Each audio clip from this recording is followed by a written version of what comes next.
There is a famous adage that when you read through the Haggadah, there is something missing. The name Moses.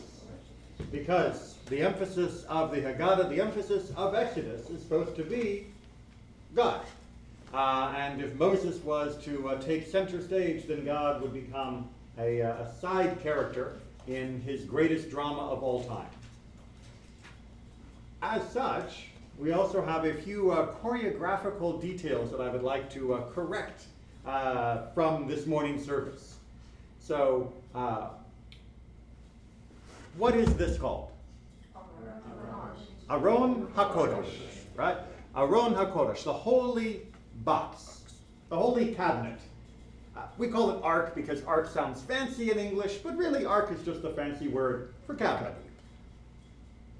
Is this wood kadosh?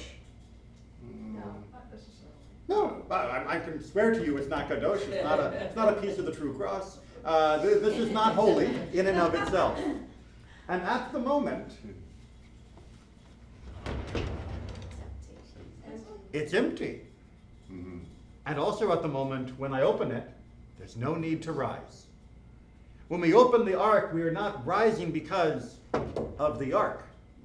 We are rising because of the kadosh, which is this. As such, during the Torah service, at the very beginning, when we are singing Ein Kamocha and all of that, at what point do we rise? When we open the ark. When we open the ark. Now you may have noticed I was already standing, because I was making the announcement, but that seemed to precipitate an infection across the room, that people became uncertain whether they should already be standing as well. And most people went ahead and stood preemptively because it's uncomfortable to be sitting when others are standing. You feel like they're showing respect that you're not showing. Maybe you're out of order because you're still seated. Be confident in your understanding. When the Aron is closed, we stay seated. And we stay seated deliberately so that we will we will rise when it opens, when we are in the presence of the Torah. I was going to ask, does it matter? It does matter, because if you rise preemptively, then you are showing honor to wood. And just as if we were to show too much honor to Moses, it would overshadow God in the drama of the Exodus. If we show too much honor to the wood, it overshadows what we should feel when those doors open. There should be a difference in our spirit when that crack begins and the Torahs are revealed and we are feeling ourselves to be more in the presence of the Torah. And that is something that has to be protected.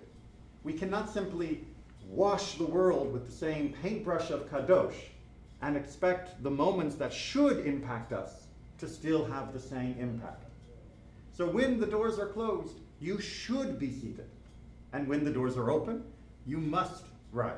And having that drama, having that tension, is part of how we unleash that feeling of joy and jubilation when we see those doors open, when we see the Torah. Point number 2, as this is now empty, when we come to the phrase Gadlu Ladonai Iti, it is customary to turn towards the ark? No. To the Torah. And actually, the custom of turning towards the Torah and bowing, I was taught, was we were deliberately turning towards the ark which contained the other Sifrei Torah that we were not using this day. Like in our main sanctuary, where we have many Torahs, and on a given week we only use 1, 2, maybe 3, and the others are left behind. And we bow as a symbol of respect to those other Torahs, that we still love them. Nothing wrong with them, but we're using these today, that we still respect all of the Torahs, not just the ones that we are choosing to use.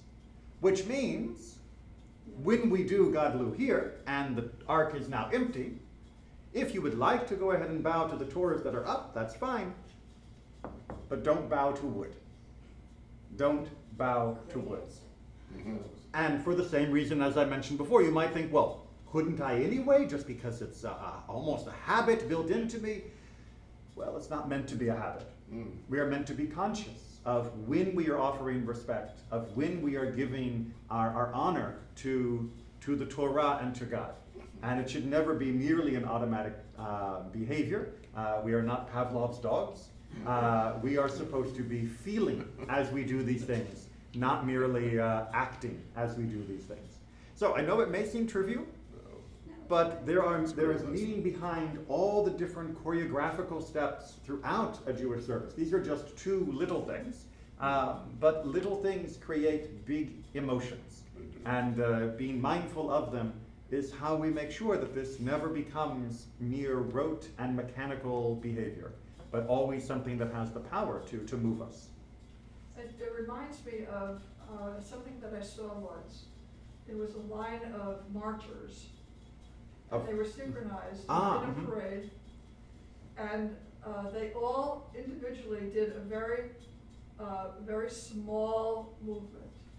But when they all did it, it was this big wave of, just a whole Right. group. And so when we do something small all together, it has a very big impact. Yes. It might be minor to us, but when we're all doing it together, it's just very, very. Exactly. In fact, that is what has an impact in the world, right? Each of us collectively, no matter how big we may think we are, no matter how big we may think our actions are, all of us are really very small. But collectively, that is what shapes the world and has an impact returning to us. That my small action and your small action, your action has a big impact on me, and my small action has a big impact on you. It's very much built into the way humans function, and we should appreciate and make sure that we protect, so that we always can have that feeling. All right, I wasn't actually going to do a sermon today, but that was an opportunity that I didn't want to pass up. So now we return you to your regularly scheduled tour.